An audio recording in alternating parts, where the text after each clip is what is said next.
Office میں اس وقت ہر شخص گویا تماش بین بنا ہوا تھا۔ وہ بری طرح سسک رہی تھی۔ وہ بار بار اپنے آپ کو عبایا میں چھپا رہی تھی۔ بھیگی آنکھیں، لرزتے ہوئے لب۔ اسے ابھی آفس جوائن کیے صرف چند ہی دن ہوئے تھے۔ وہ نہیں جانتی تھی کہ کون اس کے ساتھ اتنی بڑی دشمنی نبھا رہا ہے۔ وہ بہت ضروری فائلز تھیں، ہمیں ہر حال میں وہ فائلز چاہیے، اور وہ فائلز آخری بار آپ کے ہاتھ میں ہی دیکھی گئی ہیں۔ اگر سر کو اس بارے میں پتہ چل جائے گا تو قیامت آ جائے گی۔ اس سے پہلے کہ سر آفس میں آ جائیں آپ وہ فائل ہمارے حوالے کر دیجیے۔ اس نے دورانی صاحب کا آفس جوائن کیا تھا، اور یہ دورانی صاحب کا خاص چمچہ تھا۔ ان کی سیکرٹری عائشہ نے ہی جا کر کہا تھا۔ اس نے آخری بار وہ فائل ہیزل کے پاس دیکھی تھی، حالانکہ وہ تو جانتی بھی نہیں تھی۔ صبح وہ آفس آئی اور اس پر یہ قیامت ٹوٹ پڑی۔ میں قسم کھا کر کہتی ہوں سر، میں نے وہ فائلز نہیں دیکھے۔ جھوٹ کیوں بول رہی ہو؟ عائشہ پھنکارتے ہوئے اس کی جانب بڑھی تھی۔ میں نے خود تمہارے ہاتھ میں دیکھی ہیں۔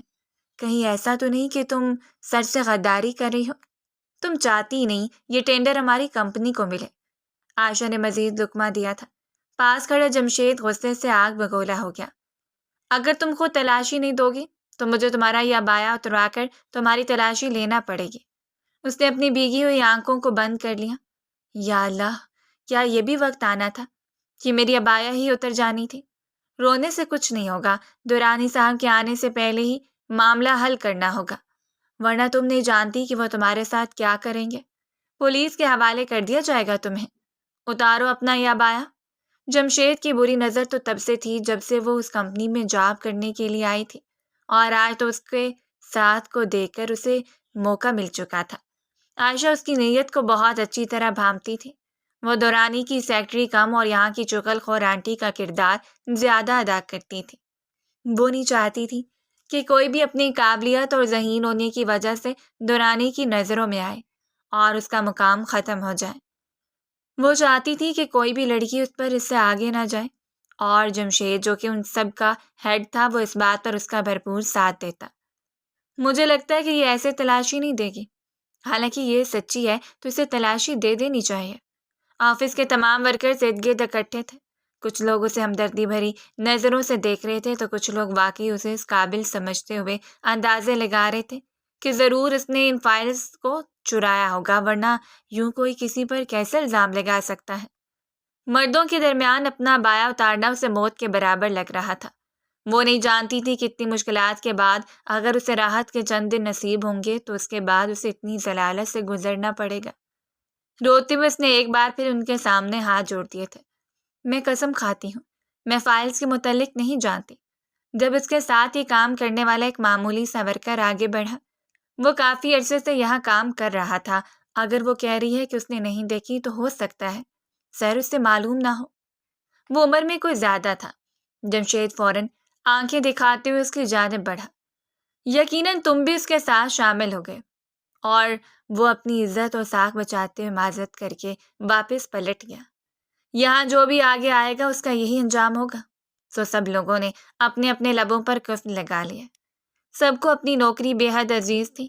بس کرو یہ ڈرامے بی بی۔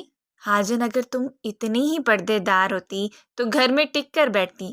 لوگوں کو امپریس کرنے کے لیے اور خود کو بہت مذہبی عورت ظاہر کرنے کے لیے تم یہ جو بڑے بڑے عبایا پہن کر آتی ہو، اس کا اثر یہاں نہیں ہونے والا۔ اتارو اسے۔ عائشہ نے آگے بڑھ کر اس کا عبایا کھینچنا چاہا تو اس نے عائشہ کو دور دھکیل دیا۔ میں خود اتار لوں گی۔ اس کا لہجہ ٹوٹا پھوٹا تھا۔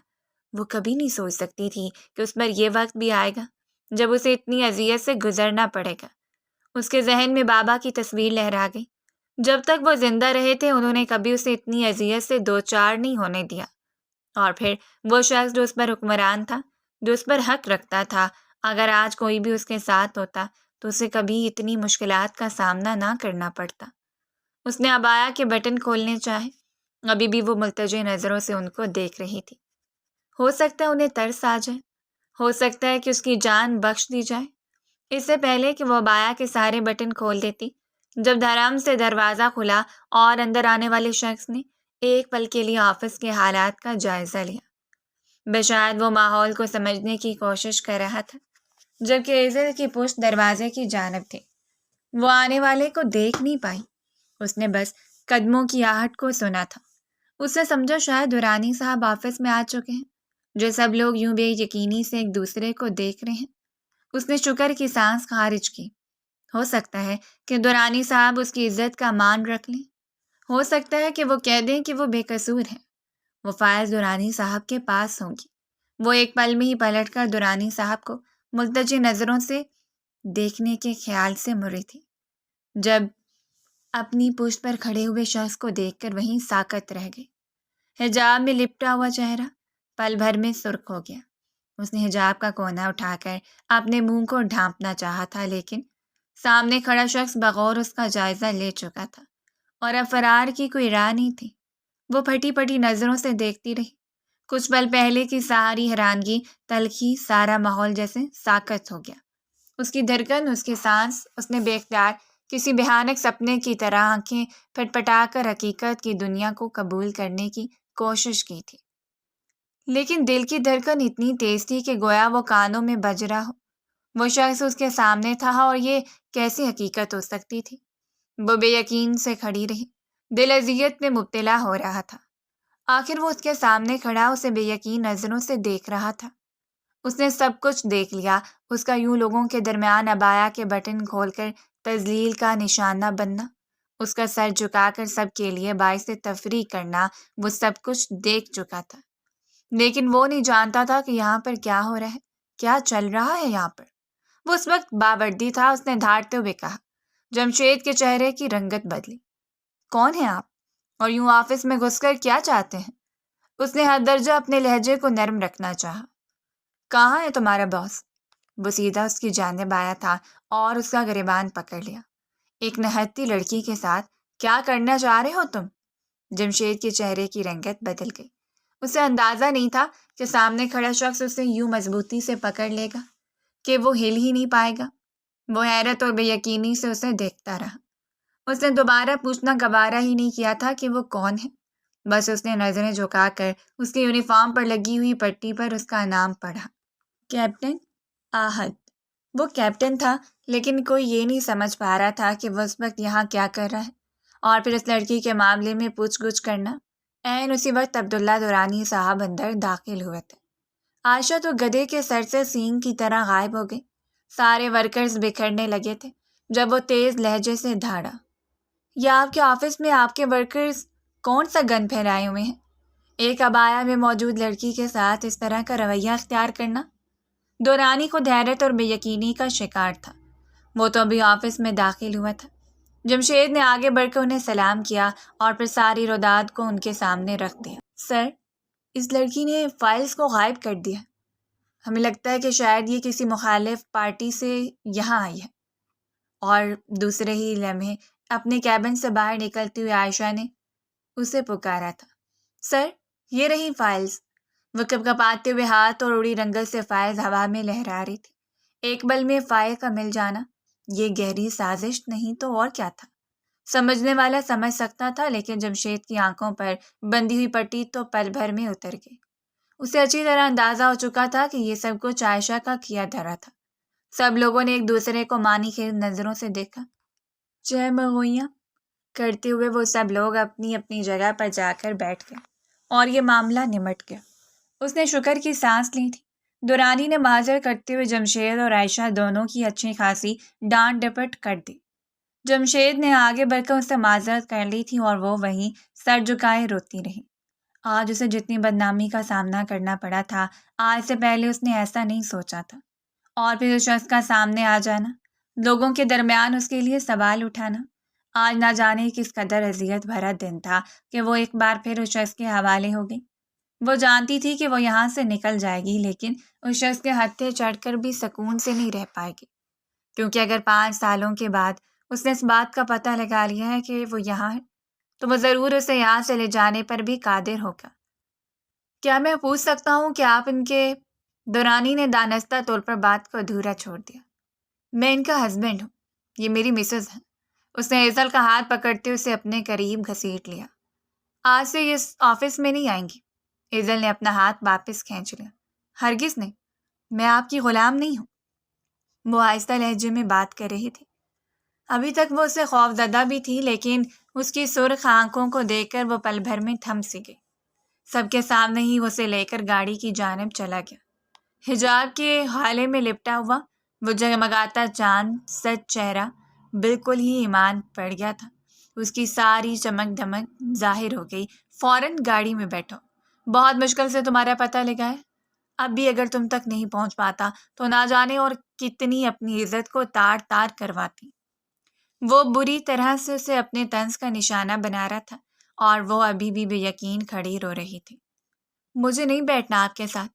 گاڑی میں پورے 5 سالوں کے بعد وہ اس کے سامنے آئی تھی اور ابھی بھی اسے نخرے دکھا رہی تھی۔ وہ سڑک کے درمیان کھڑا تھا، لوگ انہیں گزرتے ہوئے دیکھ رہے تھے لیکن اسے کسی کی کوئی پرواہ نہیں تھی۔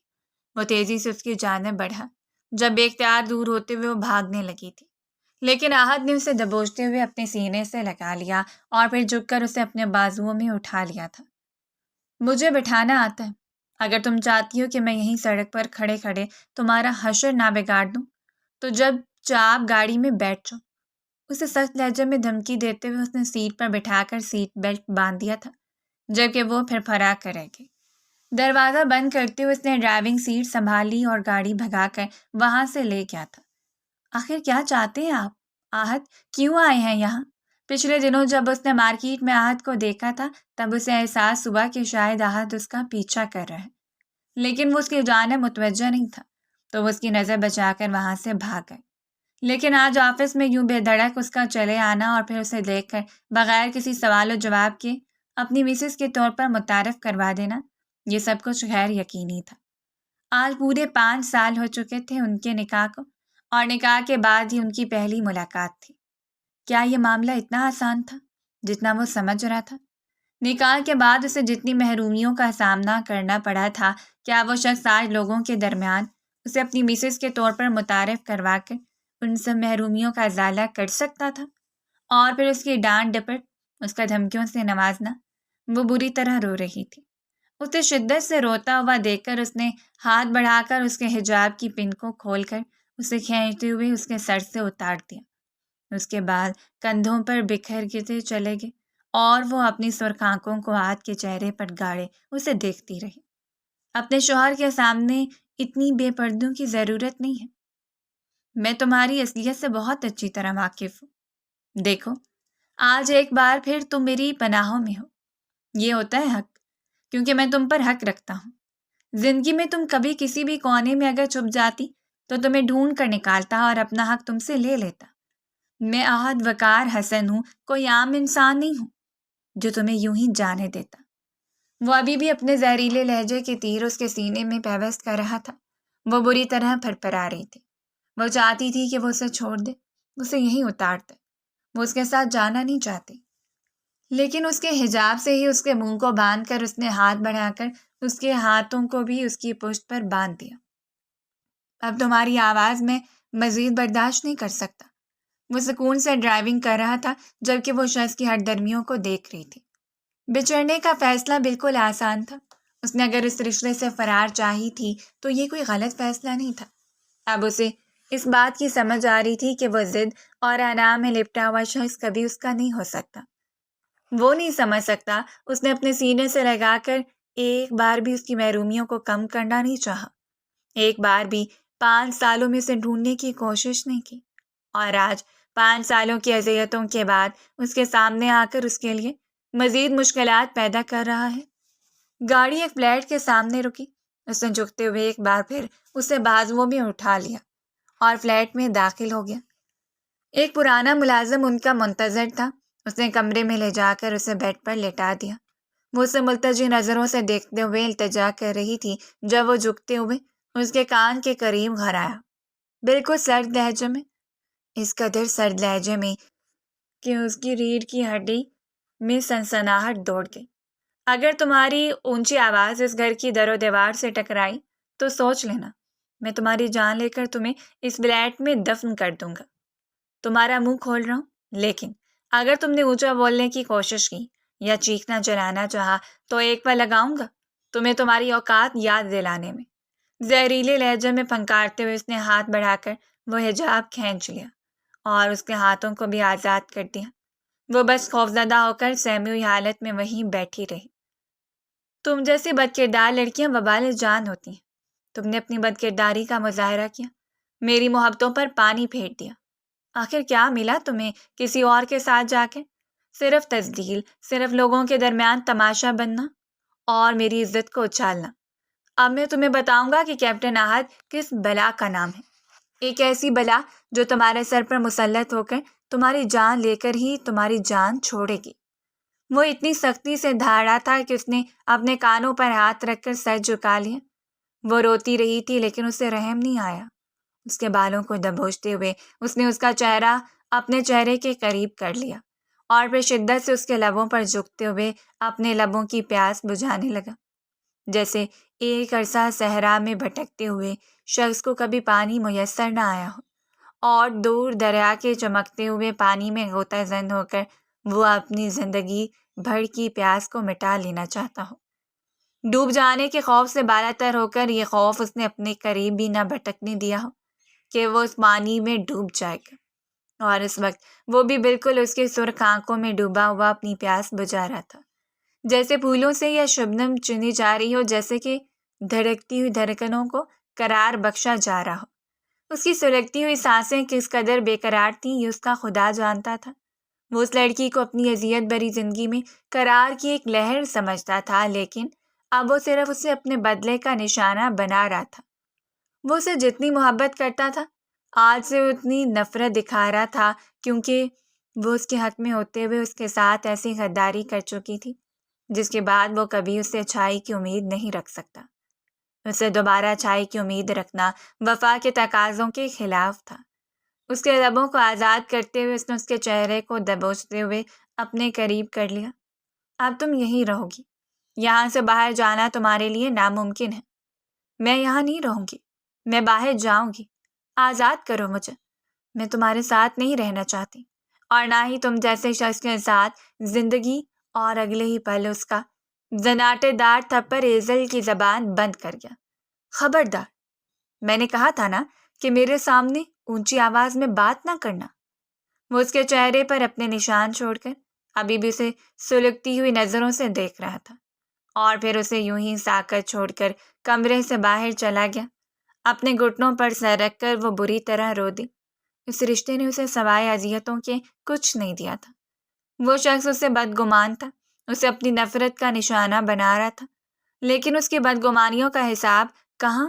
وہ دونوں اپنے اپنے حصے کی جنگ لڑ رہے تھے، اور دونوں میں سے کوئی بھی نہیں جانتا تھا کہ کون اس جنگ میں جیتنے والا ہے، کیونکہ دونوں کی بنیادوں میں بدگمانیوں کا وہ زہر پھیلا دیا گیا تھا جو دونوں کے رشتوں میں درار پیدا کر چکا تھا۔ ان کا رشتہ کان سے زیادہ نازک ہو چکا تھا، جسے ایک ٹھوکر بھی بری طرح تبدیل کر دیتی، اور ہر ایک ریزہ تعمر ان کی روح میں پیوست ہو کر انہیں چبھتا رہتا۔ اس نے اسی کمرے میں اسے قید کر دیا تھا۔ وہ کہاں گیا وہ نہیں جانتی تھی۔ دن سے رات اور رات سے پھر اگلا دن چپ چاپ اس کے دروازے کو کھول کر کھانا رکھا جاتا، اور وہ پوچھتی رہ جاتی کہ احد کہاں ہے۔ وہ اس سے بات کرنا چاہتی ہے، اس سے ملنا چاہتی ہے، احد کو بلایا جائے، لیکن کھانا رکھنے والا بس ہاتھ بڑھا کر اپنا کھانا رکھنے والی ذمہ داری نبھاتا اور پھر وہیں سے پلٹ جاتا۔ دروازے کو مقفل کر دیا جاتا تھا۔ اسے یہاں رہتے ہوئے 2 دن ہو چکے تھے، اور ان 2 دنوں میں وہ کسی بھٹک آتما کی طرح بن چکی تھی۔ اسے کوئی سمجھ نہیں آ رہی تھی کہ احد اسے کیا چاہتا ہے۔ وہ اس کے نکاح میں تھی، اسے منسوب تھی، اس کی بیوی تھی، اور 5 سالوں کے بعد وہ اسے یہاں صرف قید کرنے کے لیے اس کی زندگی میں واپس لوٹا تھا۔ یہ دن اس نے جتنی اذیت میں گزارے تھے صرف وہ جانتی تھی اور اس کا خدا۔ وہ خوف زدہ تھی، وہ نہیں جانتی تھی کہ وہ شخص اس کے ساتھ کیا کرے گا، لیکن احد سے اچھائی کی امید رکھنے کا تو اب سوال ہی پیدا نہیں ہوتا تھا۔ آج سے پورے 5 سال پہلے وہ بھیانک دن، جس دن کو وہ اپنی زندگی کا سب سے خوبصورت دن تصور کر رہی تھی۔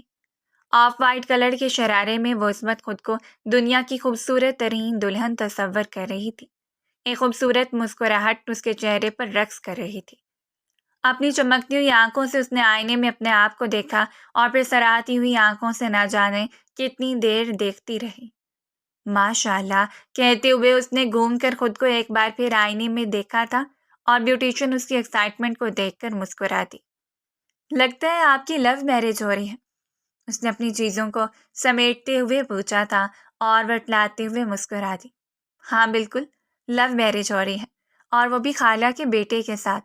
تم جانتی ہو وہ مجھ سے اتنی محبت کرتے ہیں کہ مجھے ساری زندگی ملکہ بنا کر رکھیں گے۔ اور بیوٹیشین اس کی خوشی دیکھ کر مسکرا دی۔ وہ حقیقت میں بہت پیاری لگ رہی تھی۔ گہری سبز آنکھوں کا خمار اس قدر خوبصورت تھا کہ آج سے پہلے اس نے کبھی اتنی خوبصورت دلہن تیار نہیں کی تھی۔ اور پھر چائے جانے کی چمک تو سب سے زیادہ نرالی ہوتی ہے۔ کچھ دیر کے بعد اس کی خالہ اسے کمرے میں دیکھنے کے لیے آئی اور پھر بے اختیار ہی پیسے نکالتے ہوئے اس کے سر سے وار کر صدقہ اتار دیا۔ میں ساری بلاؤں کو تم سے دور رکھنا چاہتی ہوں، کیونکہ میری بہو، میری بیٹی اتنی پیاری لگ رہی ہے۔ وہ خالہ جانی کہتے ہوئے ان کے گلے سے لگ گئی۔ رخسانہ بیگم کے رخساروں کو چومتے ہوئے اس نے بےتابی دکھائی تھی اور انہوں نے اس کے چہرے کو خفگی سے دیکھتے ہوئے اسے خود سے دور کر دیا۔ آج کچھ زیادہ ہی خوشی ہو رہی ہے۔ کیوں؟ میں بہت خوش ہوں خالہ جانی، بہت زیادہ خوش، کیونکہ آپ جانتی ہیں میری برسوں کی دعا کو تکمیل کا درجہ مل چکا ہے۔ اب میری زندگی میں اس حسین معجزے کا انتظار ہے جب میں عہد کے نام منتقل ہو جاؤں گی۔ اور رخسانہ بیگم نہ جانے کتنی دیر اس کا چہرہ دیکھتی رہی۔ وہ بے حد خوش تھی اور اس روز اس کی خوشیوں کو نظر بد لگا دی گئی۔ وہ حسد میں مبتلا ہو گئی۔ وہ نہیں جانتی تھی کہ اس کے اپنے اس کے لیے کوئی محاذ کھڑا کیے ہوئے ہیں۔ وہ نہیں جانتی تھی کہ اسے کتنی منافقت کی جا رہی ہے۔ وہ منافقت جس کا ازالہ اسے ساری زندگی بھگتنا پڑے گا، اسے گھونگھٹ کی آڑ میں ہی باہر لایا گیا۔ باہر شاندار تقریب منعقد کی گئی تھی۔ یہ ہوٹل روم تھا۔ وہ باہر بھی آئی تو متلاشی نظروں سے بابا کو دیکھتی رہی۔ نہ جانے اسے بابا کیوں نظر نہیں آ رہے تھے۔ اس نے بار بار گھونگھٹ کی اوڑ سے جھانکتے ہوئے اپنے باپ کا چہرہ دیکھنا چاہا، لیکن بابا اسے نظر نہیں آ رہے تھے۔ رات تک تو ان کی طبیعت بالکل ٹھیک تھی۔ وہ کچھ بے قرار سی ہو گئی۔ رخسانہ بیگم کو اشارے سے اپنے پاس بلا کر اس نے پوچھا تھا، لیکن انہوں نے نرمی سے اس کی ٹھوری کو ہاتھ سے چھو کر اسے ہاتھ کو اپنے لبوں سے لگا کر گویا اسے محبت سے چھوا تھا۔ فکر مت کرو میری جان، نکاح ہو جانے کے بعد بابا تم سے مل لیں گے۔ ابھی خاموش رہو، سب لوگ تمہاری طرف متوجہ ہیں۔ اور اس نے سر جھکاتے ہوئے خاموشی اختیار کر لی۔ قاضی صاحب نکاح نامہ لے کر اس کی جانب بڑھے تھے۔ انہوں نے جواب و قبولیت کے مراحل طے کرتے ہوئے نکاح نامہ اس کی جانب بڑھایا اور اس نے اپنا کامتا ہوا ہاتھ نکاح نامے پر رکھتے ہوئے دستخط کر دیے۔ وہ چاہے جتنی بھی خوش تھی، جتنی بھی ایکسائٹمنٹ دکھا رہی تھی، لیکن یہ لمحہ کسی بھی لڑکی کے لیے مشکل ترین ہو سکتا ہے جب اپنے ہی ہم سفر کو اپنی ملکیت سونپ دی جائے اور بابا کا نام اپنے نام سے جدا کر دیا جائے، کیونکہ زندگی کا دار و مدار تو باپ کے نام اور اس کی محبت سے چل رہا ہوتا ہے۔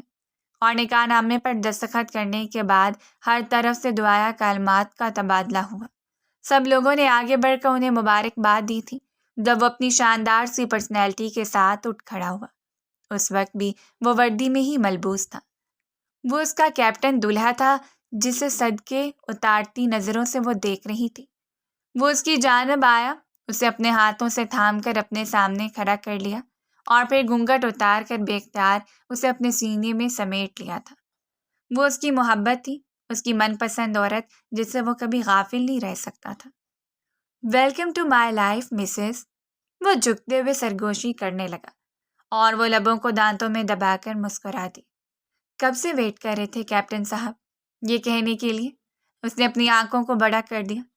شاید جب سے اس نے دل نے دھڑکنا سیکھا ہے تب سے۔ اسٹیج پر بیٹھے ہوئے وہ دولہا دلہن صرف ایک دوسرے کی جانب متوجہ تھے۔ انہوں نے کسی دوسرے کو نہیں دیکھا تھا۔ ان کی محبت بھری سرگوشیوں ایک دوسرے کے کانوں میں رس گھول رہی تھی۔ وہ ایک دوسرے کو محبت بھری نگاہوں سے دیکھتے ہوئے حسین باتوں کا تبادلہ کر رہے تھے، یہ جانے بغیر کہ یہ پل انہیں زندگی میں دوبارہ کبھی میسر نہیں ہوں گے۔ اب بس جلدی سے سارے حق حقوق لے کر میرے کمرے تک آ جائیں اور پھر وہاں سے میرے بستر۔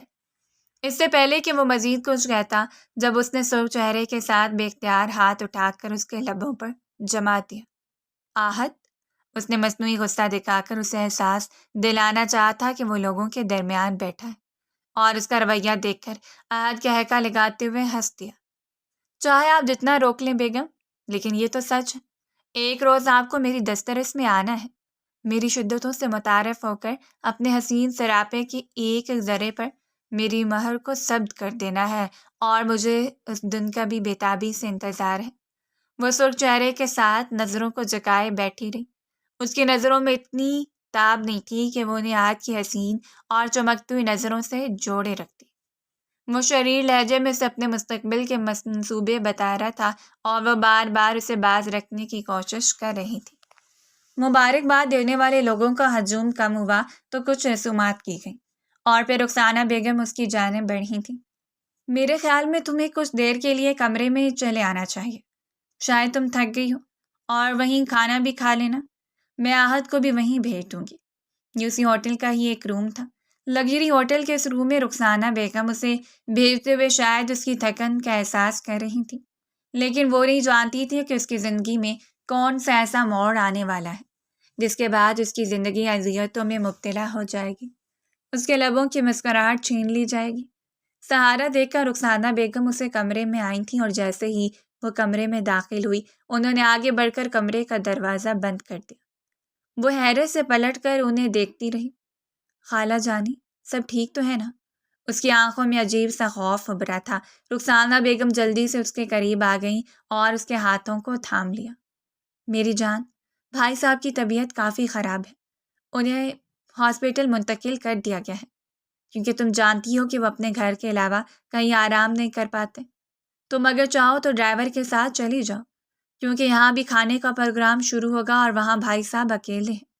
مجھے تو ان کی کافی ٹینشن ہو رہی ہے، رخسانہ بیگم چہرے پر خوف اور پریشانی نمودار کرتے ہوئے اسے بتا رہی تھی، اور اس کا دل دھک سے رہ گیا۔ وہ یہاں اپنی خوشیوں میں مگن تھی اور بابا کی طبیعت اتنی خراب تھی۔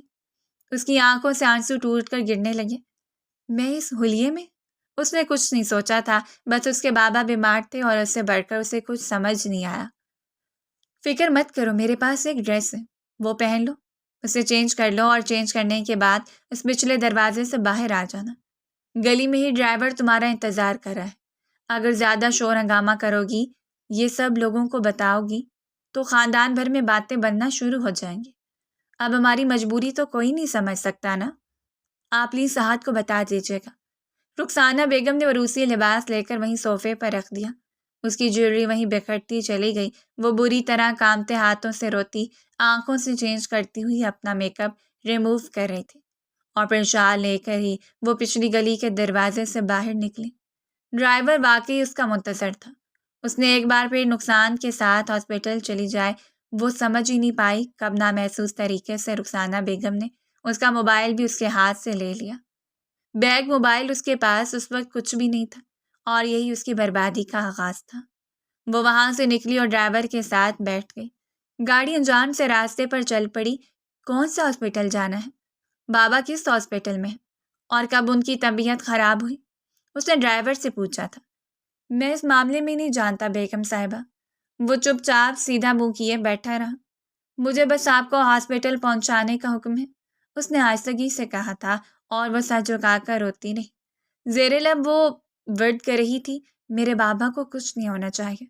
اتنے امپورٹنٹ دن پر بابا کی غیر موجودگی اسے وسوسوں کا شکار کر رہی تھی، اور پھر ان کی اچانک طبیعت خراب۔ کافی عرصے سے وہ دل کے عارضے میں مبتلا ایک ضعیف شخص تھے، جنہوں نے اس کی ماں کے انتقال کے بعد اسے بے حد محبت سے پالتے ہوئے اپنی زندگی کا کل سرمایہ اس پر صرف کر دیا، اور آج وہ ان کے ہاتھوں سے دور جا رہے تھے۔ ایک بیٹی بھلا کیسے برداشت کر سکتی ہے؟ گاڑی انجان راستے پر چل نکلی۔ اس نے سر اٹھا کر ڈرائیور کی جانب دیکھا تھا۔ یہ ہم کہاں جا رہے ہیں؟ اس سائڈ پر تو کوئی ہاسپٹل نہیں آتا۔ اس نے سیٹ پر اپنا موبائل ڈھونڈنا چاہا، گود ادھر ادھر ہر جگہ جانچا، لیکن موبائل تو وہ وہیں چھوڑ آئی تھی۔ پریشانی سے سر پکڑتے اس نے ڈرائیور کی جانب ہاتھ بڑھایا۔ مجھے اپنا موبائل دیں، میں بات کرنے کے بعد آپ کو واپس کر دوں گی۔ آہت کی فیملی کے مقابلے میں اس کی فیملی بہت چھوٹی تھی، بلکہ کچھ نہ ہونے کے برابر تھے، کیونکہ اس کی ماں نے اس کے باپ کا انتخاب کیا اور پھر اس کے ساتھ شادی کر کے اس کے غریب خانے میں اپنی زندگی کو مکمل کر دیا۔ یہ ان کی محبت تھی، اور وہ بھی اپنے بابا کے ساتھ بہت خوش تھی۔ وہ ایک کالج میں لیکچرار تھے، گزر بسر اچھی تھی، معاشرے میں اچھی عزت تھی، اور اس سے بڑھ کر کیا چاہیے تھا؟ ڈرائیور یوں ہی چپ چاپ بیٹھا رہا۔ اسے اب انجان سے وسوسے گھیرنے لگے تھے۔ وہ کسی انجان راستے پر جا رہی تھی۔ ڈرائیور سختی پر اتر آیا۔ چپ چاپ خاموشی سے بیٹھی رہے۔ میرے پاس موبائل نہیں ہے اور نہ ہی مجھے آپ کو موبائل دینے کی پرمیشن ہے۔ ڈرائیور کی سخت آواز اس کے کانوں سے ٹکرائی تو وہ بے یقین سی بیٹھی رہی۔ تم جانتے ہو تم کس سے بات کر رہے ہو؟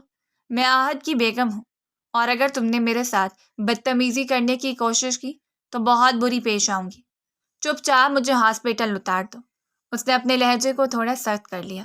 اسے یوں لگ رہا تھا جیسے ڈرائیور کی نیت غلط ہے، لیکن وہ یہ نہیں جانتی تھی کہ اس کی پشت پر کھڑے ہوئے اپنی ہی اس سے غداری پر اتر آئے ہیں۔ جب اس کا ہنگامہ حد سے بڑھنے لگا تو ڈرائیور نے گاڑی روک دی۔ وہ پلٹ کر دروازے کی جانب سے آیا تھا۔ اس نے یہ ڈرائیور بھی پہلی بار دیکھا تھا۔ حویلی میں وہ خالہ جانی کے پاس رہنے کے لیے آتی تھی، لیکن ان کے تو بس 2 ہی ڈرائیور تھے اور کافی عمر رسیدہ تھے۔ تم کون ہو؟ اور اس سے پہلے کہ اپنی بات مکمل کرتی، جب اس کے منہ پر سختی سے جما دینے والے رومال نے اسے ہوش و حواس سے غافل کر دیا۔ وہ وہیں سیٹ پر لڑکتی چلی گئی اور ڈرائیور نے اسے وہیں سیدھا کر دیا۔ وہ اسے لے کر حکم کے مطابق فارم ہاؤس آیا تھا۔ وہ کب فارم ہاؤس میں آئی، یہاں اسے کیوں لایا گیا، وہ نہیں جانتی تھی۔ بس جس وقت اسے ہوش آیا وہ ایک انجان سے کمرے میں بند تھی۔ وہ روتی چیختی چلاتے ہوئے دروازے تک آئی۔ اس نے اپنے بالوں کو نوچ لیا تھا۔ وہ بری طرح چیخ رہی تھی۔ اسے اپنے بابا کے پاس جانا تھا، آہد سے رابطہ کرنا تھا۔ آخر زندگی کی خوشیوں کے آغاز میں یہ کیسا زہر گھول دیا گیا کہ وہ صرف چلانے اور چیخنے کے علاوہ کچھ نہیں کر سکتی تھی۔ وہ بار بار منت سماجت کر رہی تھی، لیکن جواب ندارد۔ کوئی بھی اس کی بات کا کوئی جواب نہیں دے رہا تھا، نہ ہی یہاں سے فرار کا کوئی راستہ تھا۔ شام کو چپ چاپ اس کے کمرے میں کھانا پہنچا دیا گیا۔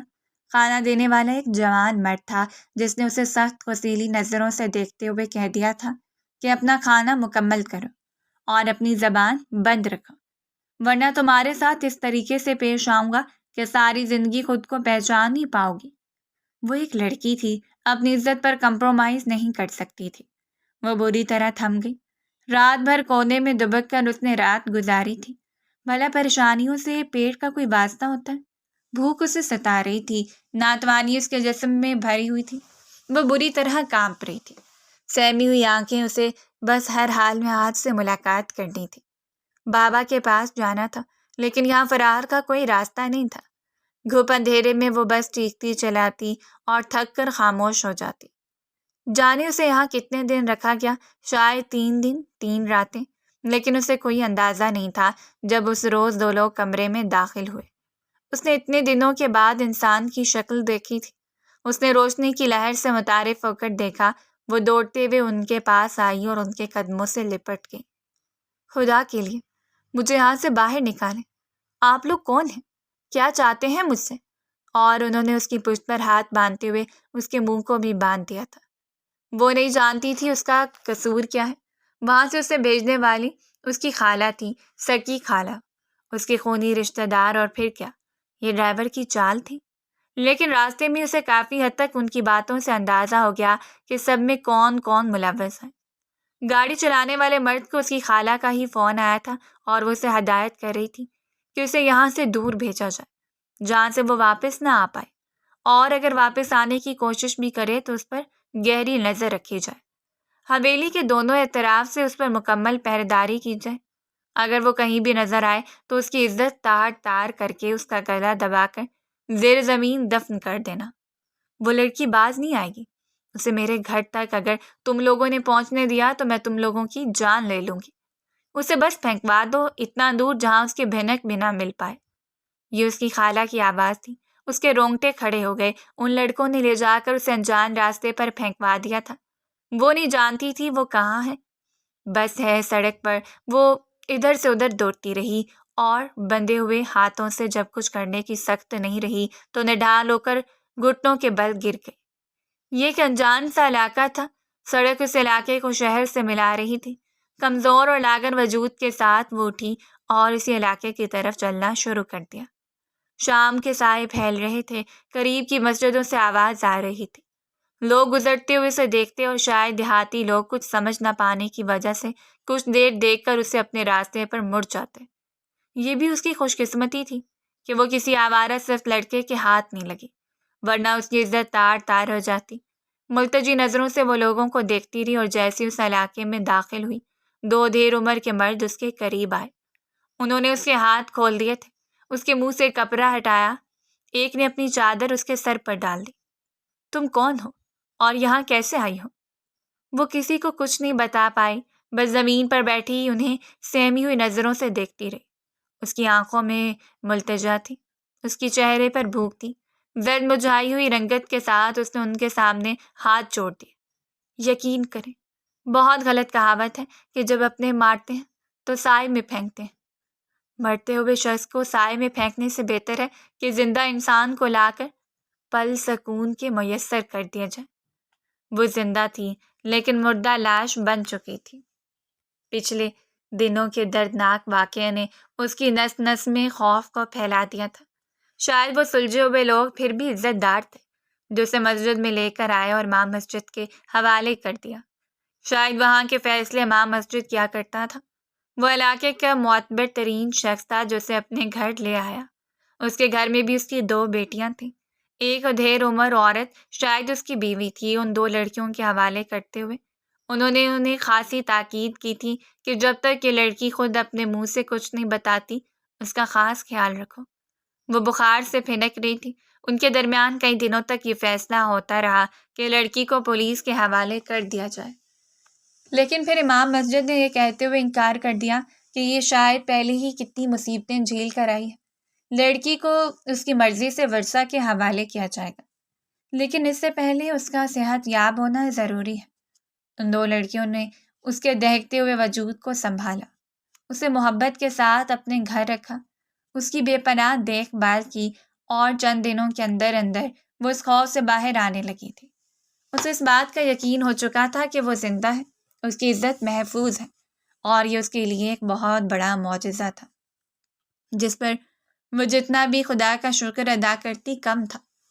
تقریباً اسے یہاں رہتے ہوئے 1 ہفتہ ہو چکا تھا، اور جتنی دن وہ فارم ہاؤس میں رہی، مراسم دور دور تک تھے۔ وہ کوئی انجان شخص نہیں تھا جو اسے ڈھونڈ نہیں پاتا۔ اسے یقین تھا کوئی اور آئے نہ آئے آہد اسے ڈھونڈتے ڈھونڈتے آ جائے گا، لیکن وہ نہیں جانتی تھی کہ وہ بدگمانیوں کے زہر میں گھندا ہوا شخص لوگوں کی باتوں میں آ کر اس کی جانب سے اتنا بدگمان ہو چکا ہے۔ جب اس کی ماں نے روتے پیٹتے ہوئے اسے بتایا تھا کہ وہ کسی لڑکے کے ساتھ فرار ہو گئی تو ایک دم ہی اس کی آنکھوں کے سامنے اندھیرا چھا گیا۔ اس نے وہ موبائل دیکھا تھا، اس پر اس موبائل پر آئے ہوئے آخری میسیجز اور یہ کارستانی بھی رخسانہ بیگم کی تھی۔ انہوں نے ہر جگہ وہ شواہد چھوڑ دیے جو سراسر اس بات کی نشاندہی کر رہے تھے کہ وہ یہاں سے اپنی مرضی سے فرار ہوئی ہے، کوئی اسے زبردستی لے کر نہیں گیا۔ وہ اس کے نکاح میں تھی، بھلا وہ اسے ایسے کیسے چھوڑ سکتا تھا؟ وہ جب تک اسے ڈھونڈتا رہا اور پھر تھک ہار کر مایوس ہو کر بیٹھ گیا۔ بدنامی، لوگوں کی باتیں، یہ کوئی چھوٹی بات نہیں تھی کہ اس کی بیوی فرار ہو گئی، وہ بھی نکاح سے کچھ دیر بعد۔ اگر نکاح سے پہلے فرار ہو جاتی تو پھر بھی وہ اسے ایک برا خواب سمجھ کر بھول جاتا، لیکن اب اس نے محبت کی تھی، ہر ایک کی مرضی کے خلاف جا کر اسے اپنایا، لیکن اسے یہ صلہ دیا گیا۔ اس کے باپ وقار الحسن شاہ نے اپنی سیاسی کیریئر کو بچانے کے لیے خاموشی اختیار کر لی۔ ان سے طرح طرح کے سوالات کیے جا رہے تو بھڑکتے ہوئے آہد کے گلے پڑ گئے۔ انہوں نے صاف کہہ دیا تھا کہ اگر آہد مزید اسے ڈھونڈنے کا ارادہ رکھتا ہے تو ان کے گھر سے چلا جائے، کیونکہ وہ کسی ایسی لڑکی کے ساتھ رشتہ نہیں رکھ سکتے جو لڑکی اتنی بد کردار ہو۔ یہ خبر اس کے باپ تک بھی پہنچی تھی۔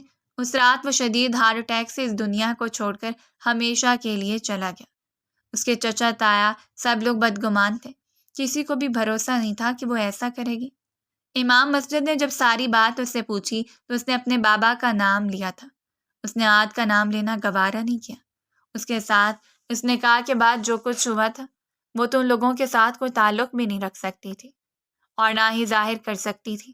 وہ یہ بھی اچھی طرح جانتی تھی کہ رخسانہ بیگم نے اس پر الزامات لگاتے ہوئے حویلی کے ارد گرد اپنے لوگوں کو بھی رکھا ہوگا تاکہ وہ حویلی کے ارد گرد نظر بھی نہ پائے، اور اگر وہ یہاں وہاں جائے گی تو اپنی عزت سے بھی ہاتھ دھو بیٹھے گی۔ اس نے بابا کا نام لیا تھا اور امام مسجد کے ساتھ ہی وہ اپنے گاؤں واپس آئی۔ اپنے علاقے میں آتے اس نے سب سے پہلے بابا کو یقین دلانا تھا کہ وہ فرار نہیں ہوئی اور اسے یقین تھا کہ بابا بات مان جائیں گے، لیکن وہاں پڑے ہوئے تالے اس بات کے گواہ تھے کہ وہ مکین تو اب ہمیشہ کے لیے یہاں سے رخصت ہو گئے۔ اپنے دل میں اپنی بیٹی کا درد چھپا کر اس کے چچا تایا اس کے ساتھ رشتہ نہیں رکھنا چاہتے تھے۔ ان لوگوں نے اسے مرا ہوا قرار دے کر ہمیشہ کے لیے تعلق توڑ دیا۔ اس کا باپ یہاں سے ہمیشہ کے لیے اپنا سامان باندھ کر اس جہاں میں چلا گیا تھا جہاں کوئی پچھتاوا نہیں ہوتا، جہاں کوئی دکھ نہیں ہوتا، جہاں دنیا والوں کے ستم نہیں ہوتے۔ وہ ٹوٹ کر اس کے کفر زدہ دروازے سے لگ کر روتی رہی۔ امام مسجد جمشید صاحب نے اس کے سر پر ہاتھ رکھا تھا، اسے سنبھال کر اپنے گھر واپس لے گئے۔ انہیں اس بچی پر بے پناہ ترس آ رہا تھا جو اب یتیم بھی ہو چکی تھی۔ انہوں نے مزید اسے کریدنا چاہا لیکن بابا کے ساتھ اس کا سب کچھ مر گیا، اور اس روز اس نے سارے رشتوں پر فاتحہ پڑھ دیا اور اپنی زندگی کا ایک نیا آغاز کیا، ویسا ہی جیسا اس کے بابا چاہتے تھے۔ اسے یقین تھا کہ اس کے باپ کو ضرور اس کی بے گناہی کا مان ہوگا۔ اسے اس بات کا یقین تھا کہ خدا بہتر جانتا ہے، اس کا باپ اب اس کے پروردگار کے ہاں مہمان تھا تو ضرور اس کی حقیقت کو جان گیا ہوگا۔ وہ جمشید صاحب کے پاس بڑے بڑے بوجھ نہیں بننا چاہتی تھی۔ ان سے چند ہی مہینوں کے بعد وہ رخصت لے کر شہر آ گئی۔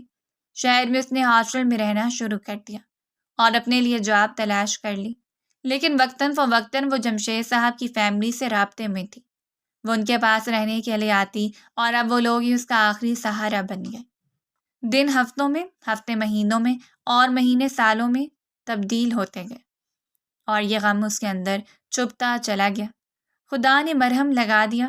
اس زمانے میں جتنی تزدیل کا بھی سامنا ہوا لیکن اس نے صبر و استقامت سے اپنی ہمت باندھے رکھی۔ وہ اپنے لیے سہارا بننا چاہتی تھی۔ اس نے اپنی سی وی بنوا لی، جابس کے لیے اپلائی کیا، اپنے گھر سے وہ اپنا سامان اور اپنے کاغذات اٹھا کر لے آئی تھی اور پھر ہمیشہ کے لیے اپنے ماضی کو فراموش کر دی۔ لیکن یہ حقیقت اس کے ساتھ ساتھ تھی کہ وہ آج بھی احد الحسن کی بیوی تھی، یعنی ایزل احد حسن۔ اس نے تو اب اس کے بارے میں سوچنا بھی چھوڑ دیا تھا، لیکن اب اس کی اچانک عہد شاید اس نے جمشید صاحب تک رسائی حاصل کی اور پھر وہاں سے اس کے بارے میں پوچھتا پوچھتا اس تک پہنچ گیا تھا۔ وہ نہیں جانتی تھی کہ وہ ابھی تک اس کی تلاش میں آئے اور پھر اس کے منہ سے اپنے لیے بد کردار کے الفاظ سننا، اس کا عجیب رویہ اسے مزید توڑ گیا تھا۔ ماضی کی یاد، وہ دردناک واقعہ ایک بار پھر تازہ ہو گیا۔ ہونا جانے کتنے دن اس کے فلیٹ میں پڑی رہی، لیکن اب اس نے سوچ لیا تھا وہ اگر بزدلی دکھائے گی تو بد کردار مشہور ہو جائے گی۔ اسے اپنی عزت بچانا تھی۔ اگر اتنے کٹھن مرحلے سے وہ زندہ واپس نکل آئی تو اب تو اس کے لیے کوئی مشکل نہیں تھی۔ اس کے شوہر نے اسے ڈھونڈ لیا تھا، وہ اسے بدگمان سمجھتا تھا۔ اب وقت تھا کہ وہ ان زہریلے رشتوں کی ہر ایک چال بازی کو ختم کر دیتی۔ آہد کے لفظوں نے، اس کے تھپڑ نے اس کی روح پر نشانات چھوڑے تھے۔ اب اسے شدت سے آہد کی واپسی کا انتظار تھا اور اس روز وہ واپس آ ہی گیا۔ دروازہ کھول کر وہ اندر داخل ہوا تو وہ اوندھے منہ بیڈ پر بکھرے ہوئے بالوں کے ساتھ اطمینان زدہ چہرے کو لیے شاید اس کی منتظر تھی۔ اس نے اپنی بند آنکھوں کو کھول کر پلٹ کر آہد کو دیکھا اور آہد طنزیہ مسکراہٹ سے اسے دیکھتا رہا۔ اچھا تو نہیں لگ رہا ہوگا یہاں آ کر قید ہو گئی ہو، تمہاری ساری آزادیاں ختم، تمہیں لگا تھا شاید میں تمہیں ڈھونڈ نہیں پاؤں گا، رائٹ؟ وہ ابھی تک طنز کر رہا تھا، وہ آج بھی ویسا ہی تھا، چمکتی آنکھوں والا خوبرو شہزادہ جسے دیکھ کر اس کے دل کی دھڑکن بے ترتیب ہو جاتے۔ ماتھے پر بکھرے ہوئے بال، لیکن آج اس کی آنکھوں میں محبت نہیں بلکہ طنز تھا۔ وہ اٹھ کر اس کے قریب چلی آئی۔ میں تمہیں سب کچھ بتا دوں گی، بس میرا یقین کرنا۔ اس کا لہجہ ہلکا سا ڈگمگایا۔ اگر وہ اس کی محبت تھا، وہ کیسے اس کے سامنے خود کو برا ثابت کر دیتی؟ وہ آج اسے سب کچھ بتانے کا ارادہ رکھتی تھی۔ خبردار میرے سامنے اپنی زبان مت کھولنا، ورنہ تمہاری زبان گدی سے کھینچ لوں گا۔ تم کسی کے لیے میری محبت کو چھوڑ کر گئی، ہمارے رشتے کو ختم کر دیا کسی اور کی خاطر، اور اس نے تمہارے ساتھ کیا کیا؟ آج اپنی حالت دیکھی ہے تم نے؟ تمہیں جو کچھ چاہیے تھا تمہیں مجھ سے مل جاتا۔ کیا چاہیے تھا تمہیں؟ اپنے جسم کی آگ مٹانی تھی، اور اگلی پل اس نے زناٹے دار تھپڑ اس کے منہ پر جھاڑ دیا، ایک دو، اور پھر اس کا گریبان پکڑ کر اسے جھنجھوڑتے ہوئے دور دھکیل دیا۔ آہد اس کا یہ روپ دیکھ کر ساکت رہ گیا۔ وہ چھوئی موئی سی لڑکی اس کے سامنے کسی شیرنی کی طرح کھڑی تھی، اور اس کی سرخ آنکھیں۔ بس بہت ہو گیا، بہت برداشت کر لی میں نے اپنی تزلی اور تم لوگوں کے رویے۔ یہ سارا کیا دھرا میرا نہیں بلکہ تمہاری ماں کا ہے، اس رخسانہ بیگم کا جو میری سگی خالہ ہے، جو تمہاری ماں ہے اور ہمارے رشتے کی قاتل۔ وہ دھاڑتے ہوئے آگے بڑھا تھا۔ خاموش، اور اس نے ایک بار پھر اس کے سینے پر تھپڑ مار کر اس سے دور دھکیل دیا۔ خاموش، آج تم رہو گی عادل حسن، آج میں بولوں گی، آج میں تمہیں بتاؤں گی کہ تمہاری ماں نے میرے ساتھ کیسا غناؤنا کھیل کھیلا۔ تم نے جمشید بابا سے میرا پتہ پوچھا، لیکن مجھ پر گزرے ہوئے حالات نہیں پوچھے۔ انہوں نے مجھے کیسے ڈھونڈا، میں تمہارے فارم ہاؤس تک کیسے پہنچی، اور اس روز کی کال ریکارڈ۔ چلو میرے ساتھ ابھی، اور اسی وقت تک وہ ڈیٹا نکلواتے ہیں۔ میں تمہیں بتاؤں گی تمہاری ماں کی آنکھوں میں آنکھیں ڈال کر کہ اس نے میرے ساتھ کیا کیا۔ وہ 5 سالوں کا حساب میں تم سے لوں گی۔ یہ عادل حسن کہ میرے ساتھ جو کچھ ہوا اس میں تم برابر کے شریک تھے۔ تم نے میری محبت پر بدگمانی کا ٹھپا لگا دیا۔ تم خاموشی سے بیٹھ گئے۔ تم نامرد نکلے جسے محبت نبھانی نہیں آئی۔ مجھ پر اعتماد کرتے، مجھے ڈھونڈنے کے لیے نکلتے۔ میں نے کہا کے بعد کیسے فرار حاصل کر سکتی تھی، اور آج ساکت کھڑا اسے دیکھ رہا تھا کہ وہ کیا کہہ رہی تھی۔ وہ کبھی یقین نہیں کر سکتا تھا۔ اس کے بازو سے جھنجھوڑتے ہوئے وہ گاڑی میں ڈال کر سیدھا جمشید صاحب کے گھر لے آیا، اور نہ صرف جمشید صاحب بلکہ علاقے کے کتنے لوگوں نے گواہی دے دی تھی کہ اسے کس حال میں اس علاقے میں لایا گیا۔ یہ بات چاہے پرانی ہو چکی تھی، لیکن شہر کے معززین ابھی بھی اس واقعے سے آگاہ تھے۔ جمشید صاحب کی فیملی کے ساتھ اس کے تعلقات تھے، اور پھر وہاں سے اس نے سارا قصہ احد کے سامنے رکھ دیا۔ وہ بے یقین سا بیٹھا رہا۔ اس کے سپنوں کا تاج محل، اس کا یقین اور اطمینان، اس کا مان، سب کچھ ٹوٹ کر ریزہ ریزہ ہو چکے تھے۔ وہ چیختے ہوئے گڑگڑا کر انصاف کی اپیل کر رہی تھی۔ آج مکافات کا دن تھا۔ احد اس کا گنہگار تھا، وہ اس کی بیوی تھی۔ اسے ڈھونڈنے کی کوشش تو کرتا، اس پر اعتماد تو کرتا۔ اس نے کیسے مان لیا کہ وہ کسی اور کا دامن تھام کر چلی گئی ہوگی، اور پھر ڈھونڈ لینے کے بعد بھی وہی الزامات، بد کردار کہنا، حالانکہ آج تک اگر اس نے کچھ سنبھال کر رکھا تھا تو وہ اس کی عزت تھی، احد کا حق تھا۔ وہ روتے ہوئے اسے بتا رہی تھی، اور احد نے بےتابی سے کھینچ کر اسے سینے سے لگا لیا۔ اس کے ماتھے پر، اس کے رخساروں پر بوسے دیتے ہوئے وہ اسے کسی قیمتی مال کی طرح سمیٹ رہا تھا جو ایک عرصہ پہلے اسے کھو گیا، جس کا خسارہ وہ کبھی برداشت نہیں کر پائے گا۔ وہ اس کے ہاتھوں پر وہ بوسے دے رہا تھا۔ اس نے اتنا کچھ برداشت کیا، اور یہ سب کرنے والی اس کی ماں تھی، جسے وہ مان دیتا تھا، جسے وہ عزت دیتا تھا۔ بھلے ہی وہ اس کی سوتیلی ماں تھی، لیکن آج تک وہ اس کے سامنے نظر اٹھا کر بات نہیں کر پایا۔ اور دوسری بات کہ رخسانہ بیگم اس کی سگی خالہ تھی۔ بھلے ہی وہ احد کی سوتیلی ماں تھی، لیکن اس لڑکی کے ساتھ تو اس کا رشتہ سگا تھا، سگا خونی رشتہ۔ وہ کیسے اس کی تذلیل کر سکتی تھی؟ اگر اسے کچھ ہو جاتا، یہ خیال اسے بری طرح تڑپا رہا تھا۔ وہ اسے واپس فلیٹ میں لے کر آیا۔ ان 2 دنوں میں وہ نہ جانے کتنی بار ٹوٹ کر بکھری تھی، اور احد نے اسے سمیٹا، اس کے قدموں میں بیٹھتے ہوئے ایک ایک لمحے کی معافی طلب کرتا رہا۔ وہ انجان تھا، اس نے اس کے کردار پر شک نہیں کیا تھا۔ وہ 5 سال اسے ڈھونڈتا رہا۔ 5 سال اس نے سخت اذیت میں گزارے تھے۔ ایسی کوئی رات نہیں جب اس نے اسے فراموش کر دیا ہو۔ حالانکہ اس کے باپ نے کتنی بار کہا تھا کہ وہ خلا کے پیپر سائن کرے، وہ اسے طلاق دے دے۔ وہ کچھ بھی کر لیں گے اس رشتے کو ختم کرنے کے لیے، لیکن وہ کبھی اس رشتے کو ختم نہیں کر سکتا تھا۔ خالو جان کی وفات، سب کچھ اس کی آنکھوں کے سامنے اس نے دیکھا تھا، اور پھر اسے سمیٹ کر اس نے اس کی شخصیت کو اپنی محبت سے وہ نکھار دیا جو وہ چاہتا تھا۔ وہ پورا 1 ماہ فلیٹ میں اس کے ساتھ رہی، جب تک وہ اعتماد سے رخسانہ بیگم کے سامنے کھڑی ہو کر بات کرنے کے قابل نہیں رہی۔ اسے صرف نفرت تھی۔ ان دنوں میں وہ حویلی جاتا رہا۔ اس نے رخسانہ بیگم کی ایک ایک سرگرمی پر گہری نظر رکھی۔ انہوں نے کیسے اس کے باپ کو اپنے قابو میں کر رکھا تھا، اسے ساری چیزوں پر عزاداری قائم کر رکھی تھی، اور احد کا معاملہ وہ کسی پر نہیں چھوڑتی تھی۔ تو احد کو معلوم ہوا کہ انہیں صرف دولت کا لالچ ہے، انہیں صرف اپنی ساکھ اور وقار الحسن کا نام عزیز ہے، اس کے علاوہ کچھ نہیں۔ وہ کسی کی بھی وفادار نہیں ہے۔ انہوں نے نہ جانے کتنی بار ڈھکے چھپے لفظوں میں اپنی بیوی کا تذکرہ کیا، اور پھر رخسانہ بیگم کے چہرے سے اڑتی ہوئی دھول دیکھی۔ اس نے سارے ثبوت اکٹھے کر لیے تھے، وہ کال ریکارڈ، وہ ملازم جو آج بھی اس کی ماں کے خاص لوگ تھے، ان سے سچ نکلوا کر اس روز وہ رات میں سے حویلی لے آیا، اس دروازے پر جس دروازے پر وہ آج چمکتی ہوئی آنکھوں سے مکمل اعتماد کے ساتھ کھڑی تھی۔ رائل بلو کلر کے لانگ شرٹ اور ٹراؤزر میں ہلکے میک اپ کے ساتھ اس نے بالوں کی لہریں اپنی پشت پر بکھیر رکھی تھیں۔ وہ اعتماد سے آہت کا ہاتھ تھام کر اس کے کمرے تک آئی۔ حویلی میں سب لوگ سو رہے تھے، وہ کسی بم کی طرح ان کے سر پر گرنا چاہتی تھی۔ صبح ناشتے کی میز پر رات نے ناشتہ کرتے ہوئے سرسری سا اس بات کا تذکرہ چھیڑ دیا۔ وقار الحسن گڑبڑا سے گیا اور رخسانہ بیگم نے فوراً کہہ دیا تھا، بیٹا مجھے بار بار شرمندہ مت کیا کرو، مجھے اس بات کا گلٹ ہے کہ میں تمہارے لیے وہ لڑکی انتخاب کر بیٹھی جو تمہارے قابل نہیں تھی۔ انہوں نے ہمیشہ کی طرح پانسا پلٹا۔ نہیں، اس کی ضرورت نہیں امی جان، بلکہ میں نے اس کے بارے میں ساری معلومات حاصل کر لی ہے۔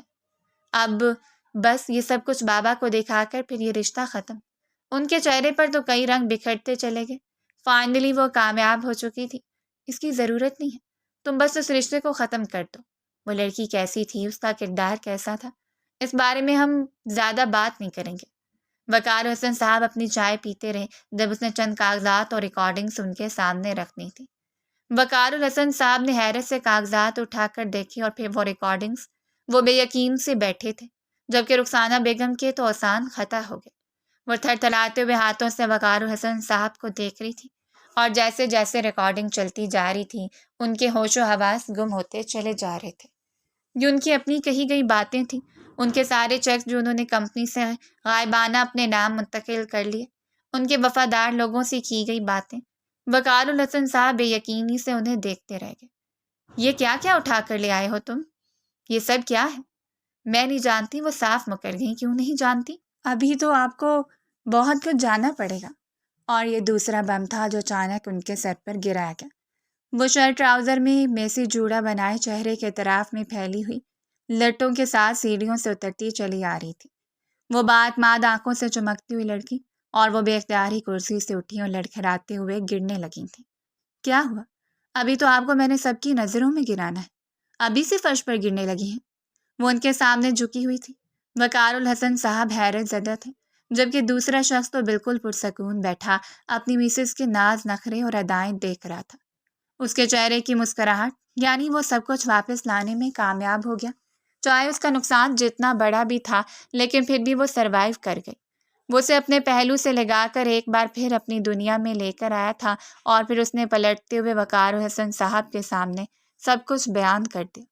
بکواس کر رہی ہے یہ لڑکی، یہ جھوٹ بول رہی ہے، خود کسی آشنا کے ساتھ بھاگی اور مجھ پر الزام لگا رہی ہے۔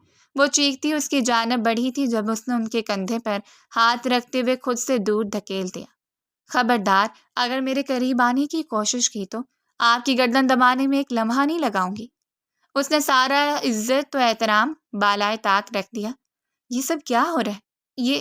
یہ کیسے کر سکتی ہو تم؟